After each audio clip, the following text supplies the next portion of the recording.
gesing van motors se turbos en die gejuig van passievolle petrolkoppe.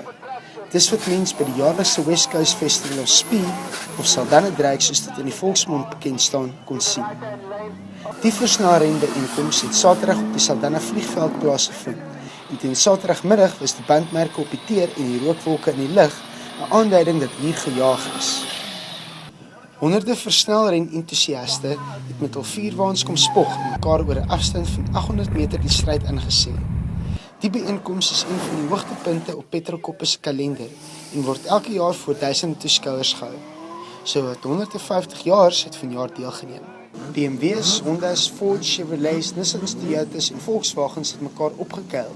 En die vinnigste motor was 'n Toyota Corolla van Schalk's Conversion, wat 284 km/h oor 800 meter gehaal het. Dit was 'n nuwe baanrekord vir die Saldanha versnelrenbyeenkoms en het die skare behoorlik op hul voete gehad.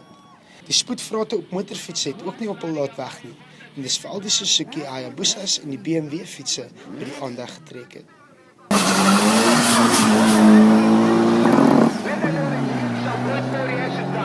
That's not a fun drag race, it's a fun speed, but let's